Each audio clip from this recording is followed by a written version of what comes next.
Hello everyone. तो उम्मीद करते हैं आप लोग सब ठीक ठाक होंगे और लास्ट 2 लेक्चर मेरा आप ध्यान से देखे होंगे। तो तीसरे लेक्चर की ओर चलते हैं और आज के क्लास में मैं समय दूरी को लगभग जितना कंसेप्ट है सारा कंसेप्ट को डिस्कस करने वाला हूँ। तो एक बार रिकॉल करते हैं क्या हुआ था लास्ट क्लास में।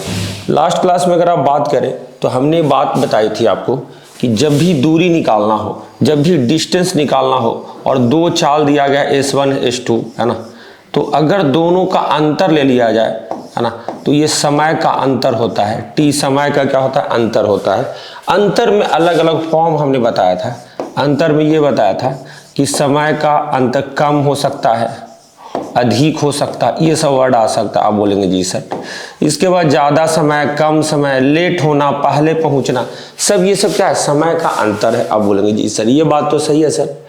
दूसरी बात सर कि आपने एक फॉर्मूला बताया था जिस पे अभी क्वेश्चन नहीं करवाए हैं, वो था सेम इसी तरीके का, डिस्टेंस बराबर दोनों चालों का गुणनफल divided by sum of speed into sum of time, मतलब समय का योगफल। यहाँ पर चाल का अंतर है तो समय का अंतर है, यहाँ चाल का योगफल है तो समय का योगफल है ना। और डिस्टेंस कांस्टेंट के लिए होता है, मतलब 2 चाल के लिए सेम दूरी तय हो तब ये कहानी होती है। अब इसको यूज करने के लिए हम लोगों ने दो टाइप का क्वेश्चन देखा था। एक में ये भी कंसेप्ट बताया था कि चाल का उल्टा क्या होता है? समय होता है। वो भी क्वेश्चन हम लोग कर चुके हैं ना, ठीक है। अब अगला टाइप इसी में है जो अंतर पे ही प्रश्न है, लेकिन इसकी भाषा अलग होती है। भाषा क्या होती है? अलग। तो एग्जाम ओवरऑल भाषा पे डिपेंड करता है। अगर क्वेश्चन ऐसा रहे कि 5 किलोमीटर प्रति घंटा की गति से चलने पर एक छात्र ने अपने विद्यालय 15 मिनट पहले पहुंच गया। 15 मिनट क्या पहुंचा? पहले पहुंच गया, ठीक है। मतलब एक निश्चित समय था पहुंचने का, उससे 15 मिनट पहले पहुंच गया। और 3 किलोमीटर प्रति घंटा की चाल से चलने पर 9 मिनट देर से पहुंचता है। तो तदनुसार उस छात्र के घर तथा विद्यालय के बीच की दूरी क्या थी? अगर ऐसा आपके पेपर में क्वेश्चन आता है ना, तो हमने क्या बताया? ये समय का अंतर यहाँ पे लेना। कैसे अंतर लेना है? तो शॉर्टकट और लॉन्ग कट मैं दोनों बताऊंगा, लेकिन आप लोग के लिए लॉन्ग कट ज़्यादा इंपॉर्टेंट है। मान लेते हैं कि विद्यालय या कहीं भी जाना है, उस वहाँ पहुँचने का जो टाइम है 9 बजे। तो अगर वो 5 किलोमीटर प्रति घंटा की चाल से जाता है, 15 मिनट पहले पहुँचने का मतलब ये है कि 8:45 में पहुँचेगा। अब बोलेंगे जी सर। और 3 किलोमीटर प्रति घंटा की चाल से जाता है तो 9 मिनट देर से पहुंचने का मतलब ये है कि 9:09 में पहुंचेगा। और यहाँ से लेकर यहाँ तक समय का गैप या अंतर अगर बोले तो 15 और 9 24 मिनट। कितना मिनट? 24 मिनट। अब बोलेंगे जी सर। यानी यहाँ समय का अंतर 2 अलग अलग चाल से अगर एक दूरी को तय किया जा रहा है तो इन दोनों के बीच में जो समय का जो अंतर आ रहा है सर 24 मिनट आ रहा है। और आपने फॉर्मूला पढ़ाया सर अभी, है ना, फॉर्मूला पढ़ाया है। क्या पढ़ाया है? चालों का गुणनफल। चाल कितना भैया? चाल है सर 5 किलोमीटर प्रति घंटा, 5 किलोमीटर प्रति घंटा।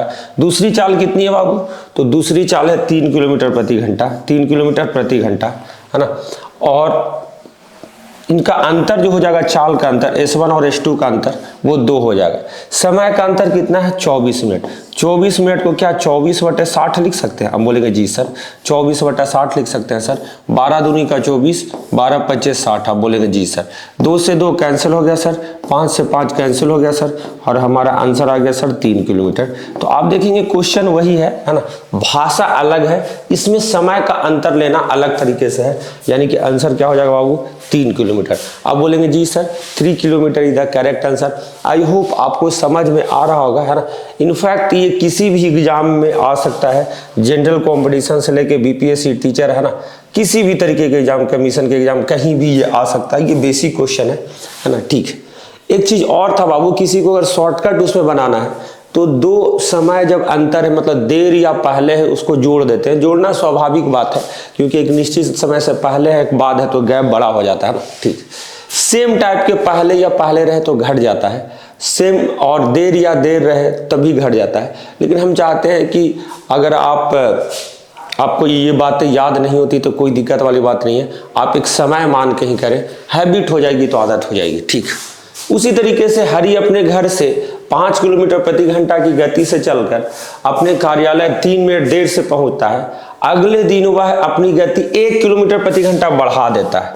बढ़ाने का मतलब 4 किलोमीटर प्रति घंटा की चाल से चलता है, क्योंकि नहीं बढ़ाने का मतलब पहले 5 था तो 5 से कितना हो जाएगा, 6 हो जाएगा, तो 6 किलोमीटर प्रति घंटा की चाल से चलेगा। आप बोलेंगे जी सर, तो 3 मिनट पहले पहुंच जाता है, यानी कि शुरू में 3 मिनट देर से पहुंच रहा था। मान लो कि 9 बजे पहुंचने का टाइम था, तो 9:03 में, है ना, 9:03 में, और फिर 3 मिनट पहले का मतलब क्या है, 8:57 निर्धारित समय से 3 मिनट पहले। अंतर कितना हो जाएगा, 6।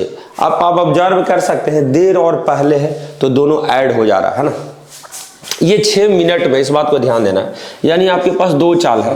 पहला जो चाल है सर 5 किलोमीटर प्रति घंटा, दूसरा जो चाल है कितना, 5 1 6 किलोमीटर प्रति घंटा।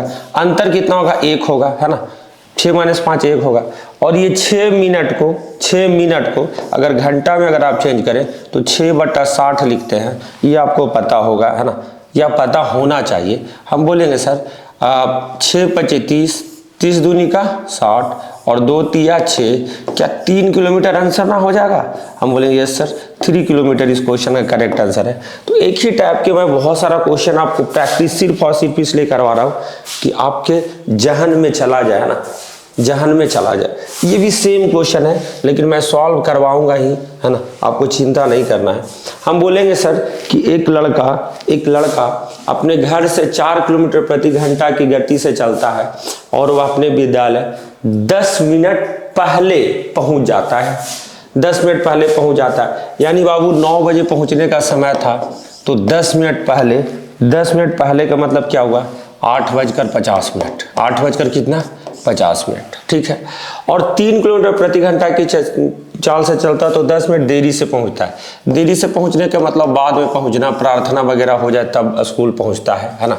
यहाँ से यहाँ तक का गैप अगर देखें, 8:50 से लेकर 9:10 तक 20 मिनट का अंतर है। कितने मिनट का अंतर है, 20 मिनट। आप बोलेंगे जी सर। तो दूरी पूछा गया है, दूरी बराबर चालों का गुणनफल, है ना। चाल कितना है बाबू, एक चाल 4 है और दूसरी चाल 3 है, 4 × 3, अंतर कितना हो जाएगा, 1 हो जाएगा। इंटू कितना समय का अंतर है, 20 मिनट, 20/60 लिखेंगे तो 20 तिया का 60, 3 3 कैंसिल, और हमारा आंसर कितना हो जाएगा, 4 किलोमीटर। उम्मीद करते हैं ये बातें आपको समझ में आ रही है ना। इसके लिए आपको कोई दिक्कत नहीं। अब बोलेंगे जी सर कोई दिक्कत नहीं। और भी अगर आगे चले तो ये क्वेश्चन मैं दे देता हूँ, HW है, उसी तरीके क्वेश्चन है ना, दूरी ही निकालना है। तो आप इसको स्क्रीनशॉट पे HW आप लिख सकते हैं, है ना, डोंट वरी। बहुत सारा एक ही टाइप का क्वेश्चन इसलिए मैं लिया था क्योंकि बच्चों को कॉन्फिडेंस हो जाए कि ये चीज़ें होती है और हमें आती है। अब बाबू आगे अगर बात हम करें, अगर हम आगे बात करें तो अब जो हम लोग बात करने वाले एवरेज स्पीड का कंसेप्ट बात करने वाले हैं, औसत चाल, है ना। फिर उसके बाद मैं रिलेटिव स्पीड की बात करूंगा, ठीक है। बहुत बढ़िया, बहुत सुंदर, ठीक है, चलिए, ठीक है। तो यहाँ से मैं बात करता हूँ, है ना, एवरेज स्पीड का कंसेप्ट। और एवरेज स्पीड का जो कंसेप्ट हम लोग बात करने वाले हैं, चलिए देखिए, समय दूरी चाल में एक बड़ा इंपॉर्टेंट कंसेप्ट है जिसका नाम है एवरेज स्पीड। अब बोलेंगे जी सर एवरेज स्पीड क्या होता है सर? तो एवरेज स्पीड का मतलब ये हो सकता है, पूरा डिटेल में बताते हैं आपको, है ना, औसत चाल। इसका हिंदी ये होता है, मतलब मैं समझाता हूँ, औसत चाल। औसत चाल तो अगर सिर्फ चाल की परिभाषा देखा जाए तो चाल जो होता है वो चाल होता है क्या, दूरी बटा समय। तो आप जानते हैं, मैंने पहला ही क्लास में बताया था कि चाल का मतलब क्या होता है, दूरी बटा समय। लेकिन औसत कहने का मतलब ये है कि एक बहुत बड़े लॉन्ग जर्नी में, है ना, लॉन्ग जर्नी की बात हो रही है। क्योंकि देखिए चाल बेसिकली ठीक है कि 2 छोटा टाइम इंटरवल के बीच में अगर देख सकते हैं कि मोटरसाइकिल चल रहा है तो 60 किलोमीटर प्रति घंटा की चाल से चल रहा है। लेकिन ऐसा थोड़ी है कि मोटरसाइकिल अगर 5-6 घंटा तक चलाइएगा तो सब 60 के स्पीड से चलेगा, नहीं ना। कभी 20 से चलेगा, कभी 90 से चलेगा, कभी 100 से चलेगा, कुछ दूरी तक, 10 मिनट तक, 5 मिनट तक, ऐसे। लेकिन एक इंटायर जर्नी की एक चाल हमको अप्रॉक्सीमेट निकालना होता है, उसी को हम औसत चाल बोलते हैं। अब बोलेंगे जी सर ये बात मैं समझ में आ रहा है सर। तो चाल की जगह अगर औसत चाल अगर वर्ड लेना चाहे, क्या लेना चाहे, औसत चाल। औसत चाल तो औसत चाल के लिए जितनी भी दूरी तय हुई है, मतलब कुल दूरी, कुल दूरी बटे क्या हो जाएगा, कुल समय। तो आपको बात क्या याद रखना पता है, हमको बात यही याद रखना सर कि औसत चाल बराबर कुल दूरी बटे कुल समय। कोई कितना भी मना करे ना ना ना ना कुल दूरी मत लो, अब ये नहीं होता है ना। तो औसत चाल बराबर क्या हो जाएगा, कुल दूरी बटा कुल समय। यही आपका डिफिनीशन। अब इसके अलग अलग फॉर्म हो सकते हैं, अलग अलग चीज़ें हो सकती है। जैसे जो सबसे जो आसान केस इसमें जो आता है, जिसमें दूरी नियत हो, दूरी क्या हो, नियत हो, दूरी क्या हो आपका, नियत हो, डिस्टेंस इज कांस्टेंट, दूरी क्या हो, नियत हो। तो दूरी नियत हो वाला जो केस है उसमें अगर आप बात करें दूरी नियत हो, तो हम बोलेंगे सर दूरी नियत होने का मतलब ये है कि अगर मान लें डी चाल से डी दूरी को कोई आदमी x किलोमीटर प्रति घंटा की चाल से जा रहा है, आप बोलेंगे जी सर जा सकता है, ठीक है। और फिर अगर बात करें कि डी डिस्टेंस को ही, उसी डिस्टेंस को y किलोमीटर प्रति घंटा की चाल से जा रहा है, और आपसे पूछ दे कि औसत चाल क्या होगा, औसत चाल क्या होगा, एवरेज स्पीड क्या होगा, यानी कि सिर्फ अगर आपसे को दो चाल दिया रहे, x किलोमीटर पर आवर और y किलोमीटर प्रति घंटा, है ना, तो आपका औसत चाल क्या होगा, एक ही निश्चित दूरी को तय करने के लिए, है ना। हम बोले सर दो समान दूरी को अलग अलग चाल से तय किया जाए तो औसत चाल का फॉर्मूला आता है, लेकिन हम फॉर्मूला बनाएंगे कैसे, क्योंकि एग्जाम में अगर भूल गया तो हम बोलेंगे सर ऐसे निकालेंगे सर, इन दोनों का एलसीएम ले लेंगे तो एक्स वाई किलोमीटर हम खुद से दूरी मान लेते हैं। हम बोलेंगे जी सर एक्स वाई किलोमीटर क्या मान लिए, दूरी। तो अगर आप x किलोमीटर प्रति घंटा की चाल से एक्स वाई किलोमीटर को अगर दूरी तय करें तो y घंटा लगेगा, और y किलोमीटर प्रति घंटा की चाल से अगर एक एक्स वाई दूरी को तय करें तो x घंटा लगेगा। और औसत चाल बराबर बताए हैं, औसत चाल बराबर बताए हैं कुल दूरी बटा कुल समय। एक्स वाई किलोमीटर जो आपने माना है, आधा दूरी माना है, या एक पार्ट दूरी माना है, या एक तरफ का दूरी माना है, कुछ ही बोल सकते हैं, लेकिन ये दो चाल से चल रहा है तो इसके लिए यही दूरी, इसके लिए यही दूरी। तो अगर दोनों दूरी को अगर जोड़ दें तो क्या 2xy हो जाएगा, आप बोलेंगे जी सर, डिवाइडेड बाई कुल समय क्या होगा, x और y है, इनफैक्ट y और x था, यानी कि जब दूरी नियत हो तो जो हमारा फॉर्मूला जो लगेगा, है ना, 2xy by x plus Y, कैसे आप देख लीजिए, है ना, बहुत बढ़िया। अब क्या इस पर हम क्वेश्चन सॉल्व कर सकते हैं सर, हम बोले हाँ सॉल्व कर सकते हैं, आपको ध्यान देने की जरूरत है।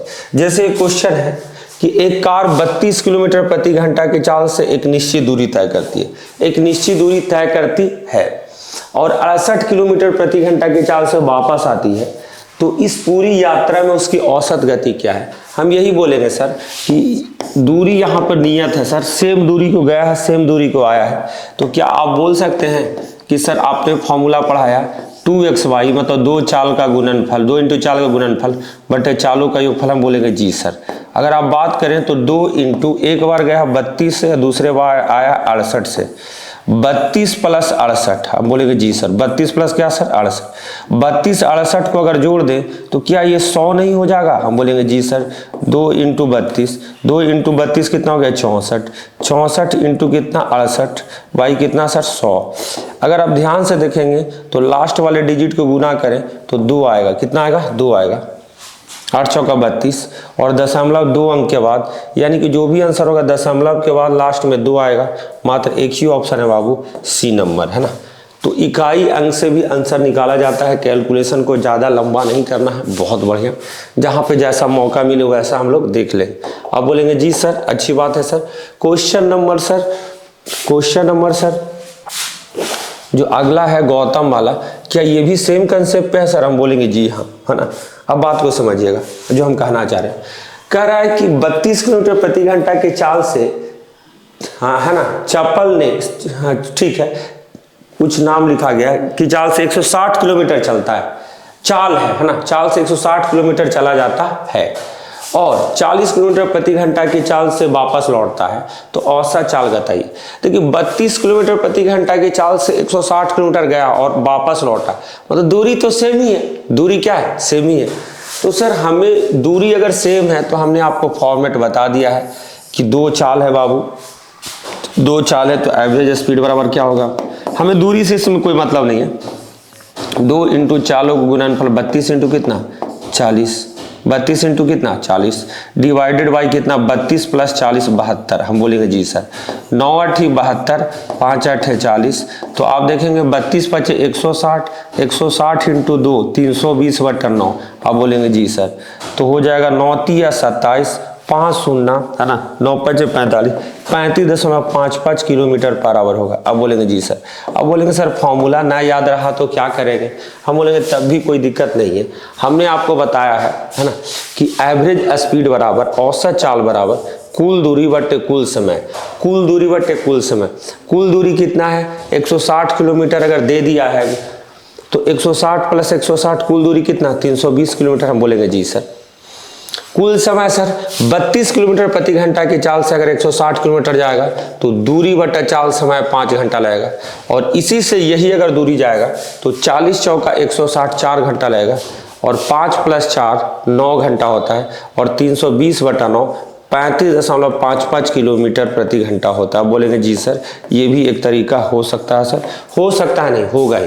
दूरी दिया रहे ना दिया रहे कोई फर्क नहीं पड़ेगा। अगर दूरी दिया है तो भाग दे के निकाल सकते हैं अन्यथा कोई दिक्कत नहीं है। अब बोलेंगे जी सर आगे और कुछ बात बताइए सर। हम बोलेंगे देखो ये जो भी हमने कैलकुलेशन किया दूरी नियत के लिए, लेकिन अलग अलग तरीके का सिचुएशन आपके साथ एग्जाम में आ सकता है। पहला सिचुएशन ये आएगा आपके साथ कि कोई भी एक यात्रा में अलग अलग चाल दिया हुआ है। अलग अलग क्या दिया हुआ है चाल दिया हुआ है। S1 S2 और S3 चाल से S मतलब स्पीड। इसमें T1 समय तक गया, S2 चाल से T2 समय तक गया और S3 चाल से T3 समय तक गया है ना। तो एवरेज स्पीड क्या होगा। हम ये बोलेंगे कि एवरेज स्पीड जो होगा औसत चाल बराबर होगा बाबू कुल दूरी बटा कुल समय। अब गुरुजी दूरी यहाँ कैसे मिली क्योंकि यहाँ तो चाल अलग अलग है समय अलग अलग है। हम ऐसा बोलेंगे कि ऐसा भैया कि चाल इंटू समय दूरी, चाल इंटू समय दूरी, चाल इंटू समय दूरी। 3 इंटरवल है, तीनों में अलग अलग चाल से अलग अलग समय तक दूरी तय किया गया है। क्या S1 इंटू T1 डिस्टेंस नहीं होगा। आप बोलेंगे जी सर। इसी तरीके से बाबू क्या S2 इंटू T2 डिस्टेंस नहीं होगा। होगा सर। और S3 इंटू T3 तीसरा डिस्टेंस नहीं होगा। हम बोलेंगे जी सर होगा। Divided by T1 plus T2 plus 3, T1 plus T2 plus 3। आप बोलेंगे जी सर। अब बोलेंगे सर यही सिचुएशन है आगे भी सिचुएशन हो सकता है। हम बोले हाँ सिचुएशन ऐसा भी हो सकता है कि अगर आपको दे दे डिस्टेंस दे दे D1 D2 और D3 3 अलग अलग दूरी और सब के लिए स्पीड रहे अलग S1 S2 और S3 है ना। इनफैक्ट और भी हो सकता है। तो इस कंडीशन में भी एवरेज स्पीड बराबर आपको पता है क्या होता है ना D1 plus D2 plus D3। कुल दूरी तो ऊपर फिक्स है। अब टाइम की बात करें तो हर एक के लिए अलग अलग टाइम है। जैसे इसके लिए टाइम क्या हो जाएगा दूरी बटा चाल समय 1, इसको T1 मान लो। दूरी बटा चाल समय 2, ये निकालना पड़ेगा। ये क्या करना पड़ेगा आपको निकालना पड़ेगा। ये T3 हो जाएगा। मतलब चीजें वही है T1 plus T2 plus T3, लेकिन ये निकालना पड़ा है। ये क्या करना पड़ा निकालना पड़ा। आखिरी जो पड़ाव है जो थर्ड केस है वो सबसे आसान है कि 3 अलग अलग दूरी है D1 D2 और D3, D1 D2 और D3। अगर इसको T1 समय तक चला जाए, इसको T2 समय तक, ये T3 समय तक, ये अगर दिया हुआ है तब भी यही होगा एवरेज स्पीड बराबर D1 plus D2 plus D3 plus D3 y कितना हो गया 3 हो गया है ना। y कितना हो गया T नहीं T हो गया T1 plus T2 plus T3। अब बोलेंगे सर इन दोनों में अंतर क्या है सर जो ऊपर पढ़ा है। आप ऐसा बोल सकते हैं। हम बोले अंतर यही है बाबू कि ये जो T1 T2 T3 था ये क्वेश्चन में नहीं रहेगा। ये निकालना पड़ेगा S1 बटा T1 के फॉर्म में, ये S2 बटा T2 के फॉर्म में। सॉरी जो आपको निकालना था बाबू इस फॉर्म में निकालना होगा। टाइम के लिए D1 बटा S1 प्लस D2 बटा S2 प्लस D3 बटा S3। तो ये था एवरेज कंसेप्ट का है ना। और इस जो भी इसके लिए प्रॉब्लम है मैं अपलोड करवा दूंगा। डायरेक्टली फॉर्मूला पे आप डाल देंगे वैल्यूज आ जाएगी है ना। आपको ज़्यादा चिंता करने वाली बात नहीं है। तो एवरेज स्पीड का जो जितना भी कंसेप्ट है मैंने डिस्कस कर दिया। अब देखिए टाइम स्पीड डिस्टेंस अगर आपको समझ में आ रहा होगा तो आप कमेंट करेंगे, उसी तरीके से मैं बात करने वाला हूँ कितना हम लोग को पढ़ना है ना। अब अगर आप ये पढ़ लिए तो अब जो हम लोग को पढ़ना है वो पढ़ना है रिलेटिव स्पीड, सापेक्ष चाल। क्या पढ़ना है? रिलेटिव स्पीड, जिसको क्या बोलते हैं? सापेक्ष चाल। सापेक्ष चाल पढ़ना है। अब सापेक्ष चाल से फायदा क्या होगा? हम बोलेंगे सर सापेक्ष चाल से फायदा होगा सर, और फायदा आपको मैं बताता हूँ, है ना। सापेक्ष चाल से फायदा ये होगा कि ट्रेन में जब प्रॉब्लम आए, नौ धारा में भी है प्रॉब्लम, तो सबको डील किया जा सकता है, समझा जा सकता है। तो सापेक्ष चाल के बारे में मैं बताता हूँ। सापेक्ष चाल तभी लगता है जब दो बॉडी मोशन में हो। जब दो बॉडी किस में हो? मोशन में हो, मतलब दो बॉडी गतिशील हो तो सापेक्ष चाल लगता है। आप बोलेंगे जी सर, तो दो बॉडी के बीच, दो गतिशील बॉडी के बीच में ही रिलेटिव स्पीड लगता है। एग्जाम्पल के लिए अगर दो बॉडी सेम डायरेक्शन में मूव कर रहा है ना, एक की चाल है x किलोमीटर पर आवर, दूसरे की चाल है y किलोमीटर पर आवर। एक सिचुएशन ये हो सकता है कि दो बॉडी अपोजिट डायरेक्शन में मूव कर सकता है, अपोजिट डायरेक्शन में। तो सेम डायरेक्शन में अगर दो बॉडी मूव कर रहा है तो इनके बीच में जो सापेक्ष चाल होता है x माइनस वाई होता है, x माइनस वाई होता है। अगर दो बॉडी अपोजिट डायरेक्शन में मूव कर रहा है ना, तो उनके बीच में जो रिलेटिव स्पीड होता है वो x प्लस वाई होता है। क्या होता है? x plus y. अब बोलेंगे सर इसका फायदा क्या है? तो हम लोगों ने पढ़ा है, एक फॉर्मूला पढ़ा है, हम लोग एक फॉर्मूला पढ़े हैं कि डिस्टेंस बराबर स्पीड इनटू टाइम। तो ये तब पढ़े थे, है ना, जब हम लोग अलग अलग बॉडी की अलग अलग स्थिति बात कर रहे थे। लेकिन अगर दोनों बॉडी का रिलेशन, दोनों बॉडी के रिलेटिव में कोई बात पूछा जाए कि दो बॉडी अगर अपोजिट में जा रहे हैं तो उनके बीच में इतना टाइम में कितना डिस्टेंस क्रिएट हुआ या कुछ भी, है ना, तो दोनों बॉडी के रिलेटिव में बात हो तो रिलेटिव स्पीड का बात लगता है, जिसको सापेक्ष चाल बोलते हैं। अब बोलेगा सर उससे कैसे अलग है? हम बोलेंगे सेम चीज़ है सब, डिस्टेंस बराबर डिस्टेंस, केवल स्पीड के जगह क्या आ जाएगा? Relative speed. और रिलेटिव स्पीड इनटू क्या हो जाएगा? टाइम हो जाएगा। जैसे मैं बहुत छोटे छोटे एग्जाम्पल लेकर समझाता हूँ, है ना। जैसे अगर मैं बोल दूँ कि एक व्यक्ति यहाँ पे है और एक इस डायरेक्शन में जा रहा है, एक इस डायरेक्शन में जा रहा है। एक की चाल है 5 किलोमीटर प्रति घंटा और दूसरे की चाल क्या है बाबू? 3 किलोमीटर प्रति घंटा। 3 किलोमीटर प्रति घंटा। अब बोलेंगे जी सर एक की चाल है सर 5 किलोमीटर प्रति घंटा, दूसरे की चाल क्या है? 3 किलोमीटर प्रति। दोनों अगर एक ही बिंदु से एक ही समय पर निकला है ना, और दोनों ने 2 घंटा तक चला है। कितने घंटा तक चला है? 2 घंटा तक। अब रिलेटिव स्पीड का कंसेप्ट लगा के हम लोग पता कर सकते हैं कि 2 घंटा में इनके बीच में दूरी क्या है, 2 घंटा में इनके बीच की दूरी क्या है, ये हम पता कर सकते हैं। अब बोले कैसे पता कीजिएगा सर? हम बोलेंगे पता करेंगे ना, चिंता क्यों कर रहे हो। हम बोलेंगे सर एक ही समय पे दो बॉडी अगर अपोजिट डायरेक्शन में मूव कर रहा है ना, तो आपको हमने पढ़ाया डिस्टेंस बराबर स्पीड इनटू टाइम। क्या पढ़ा है? डिस्टेंस बराबर स्पीड इनटू टाइम। लेकिन दोनों बॉडी मोशन में है और दोनों के संगत में बात हो रही है, दो दूरी पूछा गया, तो रिलेटिव स्पीड अपोजिट डायरेक्शन के लिए हमने क्या पढ़ा है बाबू? प्लस 5 3 8 किलोमीटर प्रति घंटा। कितना घंटा तक दोनों चल रहा है? 2 घंटा, मतलब 2 घंटा इधर ये गया, 2 घंटा इधर, तो समय तो उतना ही ना लगा। ऐसा थोड़ी कि उसके लिए स्पेशल 2 घंटा आया था। हाँ, हम बोलेंगे सर इसका मतलब ये हुआ कि 8 की चाल से 2 घंटा में इनके बीच में जो सापेक्ष चाल देखा जाएगा 16 किलोमीटर। कितना देखा जाएगा? 16 किलोमीटर। अब बोलेंगे जी सर, है ना। अब अगर आगे बात किया जाए कि दो बॉडी एक ही टाइम पे सेम डायरेक्शन में निकला है, कहाँ निकला है? Same direction. तो एक ही पॉइंट से सेम डायरेक्शन में चला है और एक की चाल है 5 किलोमीटर प्रति घंटा और दूसरे की चाल है 3 किलोमीटर प्रति घंटा। सेम डायरेक्शन में है तो सेम डायरेक्शन में रिलेटिव स्पीड घटेगा, ये बात हमने बात की आपसे। तो 5 - 3 बराबर कितना? 2। फॉर्मूला एक ही पढ़ा गया है, डिस्टेंस बराबर रिलेटिव स्पीड इनटू टाइम, सापेक्ष चाल इनटू समय। अब इसको आप ऐसे बोल सकते हैं सर दोनों बॉडी एक ही समय पर एक ही स्थान से निकलेगा। जाहिर सी बात है कि तेज चलने वाला ज्यादा आगे निकल चुका होगा, नहीं, प्रैक्टिकल है। अब कितना आगे निकल चुका होगा, उन दोनों के बीच में कितना गैप होगा, इसको आप इस तरीके से देख सकते हैं कि सर रिलेटिव स्पीड कितना सर? 5 - 3 सर 2, है ना। अगर मान लिया 2 घंटे के बाद इन दोनों के बीच में दूरी पूछा जाए तो 2 दूनी कितना, 4 किलोमीटर। तो आप ये देखेंगे कि 2 घंटे बाद ये भी आगे चल गया है, ये भी आगे चल गया, लेकिन उन लोगों के बीच में जो रिलेटिव स्पीड द्वारा जो डिस्टेंस क्रिएट हुआ है वो 4 किलोमीटर का। वो कितने का क्रिएट हुआ है, 4 किलोमीटर का। अब बोलेंगे जी सर। अच्छा, सिचुएशन दूसरा भी हो सकता है सर। सिचुएशन ये भी हो सकता है कि बाबू सेम डायरेक्शन में क्या हुआ है ना, कि एक आदमी जो है 10 किलोमीटर आगे है और इसकी चाल है बाबू 2 किलोमीटर प्रति घंटा। इसकी चाल कितनी है, इसकी चाल कितनी है बाबू, 2 किलोमीटर प्रति घंटा आगे वाला आदमी की चाल, है ना। और इसकी चाल कितना है बाबू, 5 किलोमीटर प्रति घंटा, है ना। तो सेम टाइम में दोनों, है ना, 2 अलग अलग बिंदुओं से निकले एक ही डायरेक्शन में और इनके बीच में डिस्टेंस है 10 किलोमीटर का। तो ये 10 किलोमीटर का जो गैप कब शून्य हो जाएगा, इसके लिए शून्य होने के लिए जाहिर सी बात है ये पीछे तो आएगा नहीं, ये जा रहा आगे की ओर, लेकिन ये धीरे धीरे चलेगा, ये तेज चलेगा और इसको पकड़ लेगा, है ना।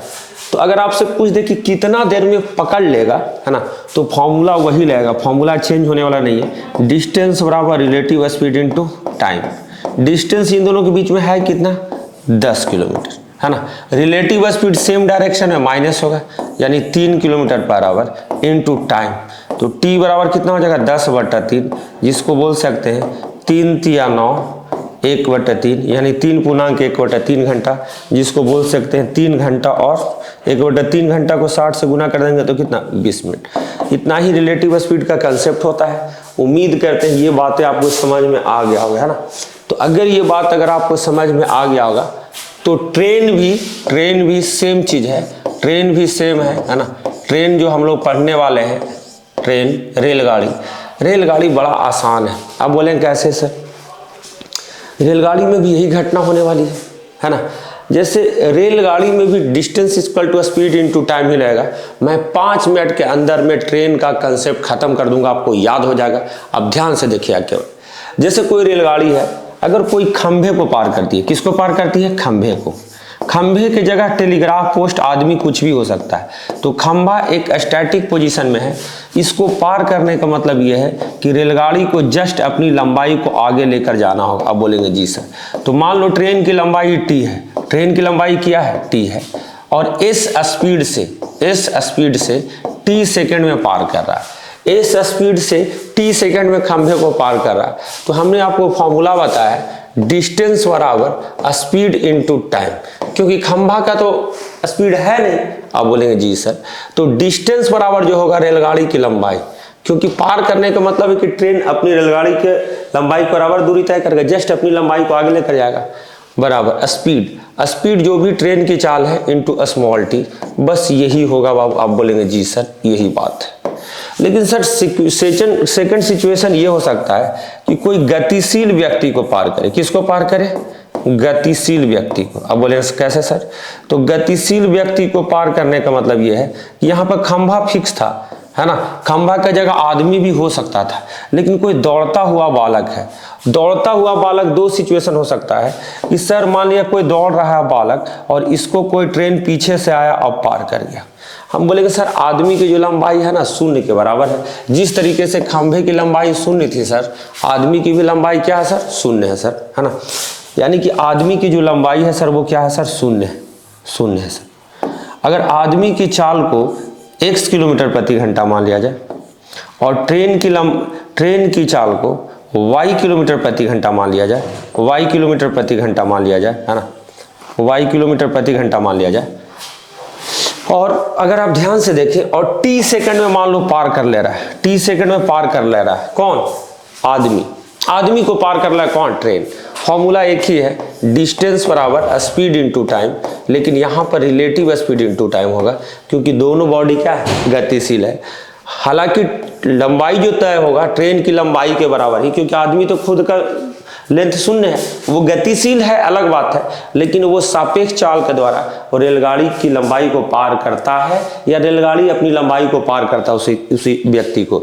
तो यहाँ पर रिलेटिव स्पीड क्या हो जाएगा बाबू, तो ट्रेन की स्पीड क्या है y, तो y माइनस एक्स, क्योंकि y का ज़्यादा था चाल, इनटू टाइम क्या t सेकंड में पार किया है तो t, केवल वैल्यू को रख देना है, आंसर हमारा आ जाएगा। अब बोलेंगे जी सर। इसी तरीके से अगर आदमी को अपोजिट डायरेक्शन में पार करे तब क्या होता है, तो t बराबर y प्लस एक्स, क्योंकि सापेक्ष चाल तो प्लस होगा, इंटू टी हो जाएगा। अब बोलेंगे जी सर ये सिचुएशन खत्म हो गया। अब दो सिचुएशन और है, उसको देखिए।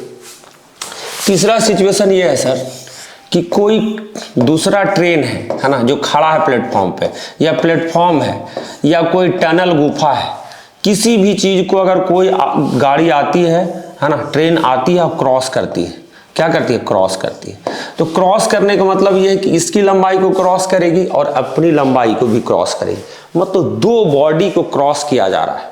फॉर्मूला वही रहेगा, डिस्टेंस बराबर स्पीड इनटू टाइम। प्लेटफॉर्म तो गतिशील नहीं है, प्लेटफॉर्म तो गतिशील नहीं है, प्लेटफॉर्म रुका हुआ है, स्टैंडिंग की बात है। तो डिस्टेंस जो तय होगा सर, डिस्टेंस तो दोनों का योगफल, मान लो कि एक का प्लेटफॉर्म था लंबाई, एक का ट्रेन था, तो distance platform plus train. Speed किसकी हो जाएगी, रेलगाड़ी की स्पीड है ये, इनटू टाइम, रेलगाड़ी की स्पीड इनटू टाइम। चौथा सिचुएशन क्या हो सकता है, चौथा सिचुएशन ये हो सकता है बाबू, चौथा सिचुएशन ये हो सकता है कि कोई रेलगाड़ी गतिशील है, क्या है, गतिशील, और सेम डायरेक्शन में उसको पार कर रहा है दूसरा रेलगाड़ी, है ना।